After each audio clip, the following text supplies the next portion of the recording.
جی یہ ہمارے کثیر راہ مولا دوست کا سوال ہے، وہ انہوں نے کسی وہاں پہ ڈسکشن ہوئی اس کے حوالے سے لکھا ہے. ہاں ہاں کہتے ہیں کہ خیرات اور صدقے کا کیا فرق ہے؟ اچھا، کیا ڈسکشن کیا ہوئی تو جو وہ بتایا نا اس کا. جی وہ کہتے ہیں کہ ایک دو مولوی صاحب نے کچھ شور کر رکھا تھا اور وہ یہ وہاں کہہ رہے وہاں تھے مولوی بھی کہتے تھے کچھ، یہ علم نہیں اس میں کوئی یا ذکر نہیں وہ یا ممکن جیل خانے کے جیل مولوی آئے خانوں کے ہوں. مولوی اچھا ہوں گے. اچھا اچھا، ٹھیک ہے. تو کہتے ہیں کہ خیرات اور صدقے کا کیا فرق ہے؟ دیکھیں، خیرات تو ایک بہت عام لفظ ہے. خیرات میں ہر نیکی شامل ہے، ہر بھلائی. اور خیر کا لفظ تو اتنا وسیع لفظ ہے کہ امت محمدیہ کے لیے لفظ خیر استعمال ہوا ہے.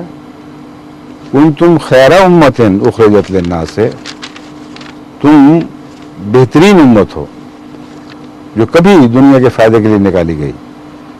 بس خیر کا لفظ بالکل عام لفظ ہے، اور خیر کے تعلق میں خیرات کا معنی ہے ایسی نیکیاں، ایسی بھلائیاں جو خواہ لفظی ہوں، خواہ عملاً مدد کی صورت میں ہوں، خواہ وہ مال دولت یا روٹی کپڑے وغیرہ کی صورت میں کسی کو دی جائیں، وہ ساری خیرات میں آتی ہیں. ان کا غالباً ذہن مولوی صاحب کا جن کا ذکر کر رہے ہیں ہو سکتا ہے عام اردو محاورے کی طرف گیا ہو. وہاں صدقہ و خیرات کا محاورہ استعمال ہوتا ہے، اور وہ مجھے خیال ہے، میں پوری بحث تو نہیں جانتا، لیکن ان کی بات کی طرف سے مجھے اندازہ ہے کہ وہ ان کے ذہن میں یہ بات ہوگی کہ صدقہ بعض لوگ نہیں کھاتے اور خیرات سب کھا لیتے ہیں. اس لیے جب تم کسی کو کہتے ہو صدقہ دو تو کچھ طبیعتیں متنفر ہوتی ہیں، کہتے ہیں ہم صدقہ نہیں کھائیں گے. یہ جو لفظ صدقہ ہے ان معنوں میں خیرات کے مقابل پر ایک خاص معنی رکھتا ہے، اور اس میں کچھ ایسے معنی بھی داخل ہو چکے ہیں جو ہمیں ہندوستان میں ہندو تہذیب اور کلچر سے ورثے میں ملے ہیں. ہندوؤں میں یہ خیال پایا جاتا تھا کہ ایک بلا کسی دوسرے کے سر پر بھی ڈالی جا سکتی ہے، اپنے سے ٹال کر دوسرے پر ڈال دی جائے.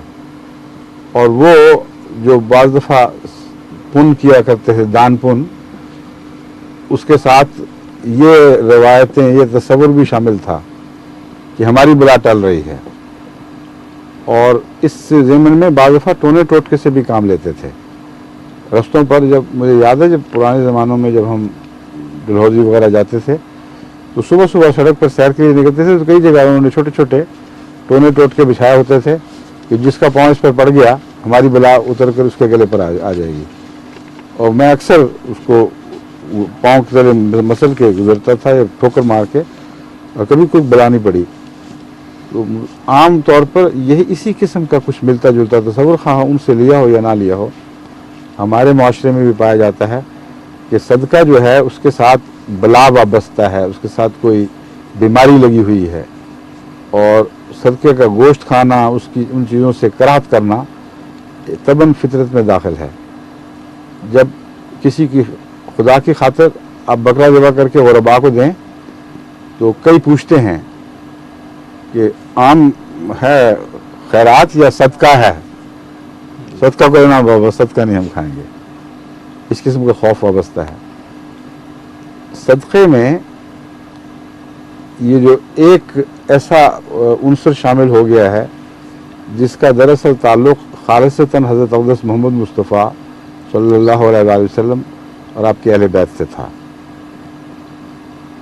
جو صدقات دیے جاتے تھے غریبوں میں تقسیم کرنے کے لیے، انذار کے پیش نظر، بلا ٹالنے کے لیے خیرات کی تلقین تھی، اس میں حضرت صلی اللہ علیہ وآلہ وسلم اور آپ کے اہل بیت کو صدقہ استعمال کرنا ممنوع فرما دیا گیا. اس میں آپ کی حرمت ہے، صدقے کی خرابی پیش نظر نہیں ہے. حضور صلی اللہ علیہ وآلہ وسلم اور اہل بیت کی حرمت ان معنوں میں کہ حضور کا تو سب دنیا پر احسان ہے، بس ایسا کوئی مال جس میں احسان کرنے کا معنی پایا جاتا ہو، کہ گویا کہ ایک مجبور کو، معذور کو، جس کے پاس کچھ نہ ہو اس کو دیا جا رہا ہے، اس سے حضرت اقدس محمد رسول اللہ اور آپ کے اہل بیت مبرہ ہیں، اس سے بالا شان رکھتے ہیں. ان معنوں میں میں سمجھتا ہوں کہ وہ صدقہ آپ پر منع فرمایا گیا.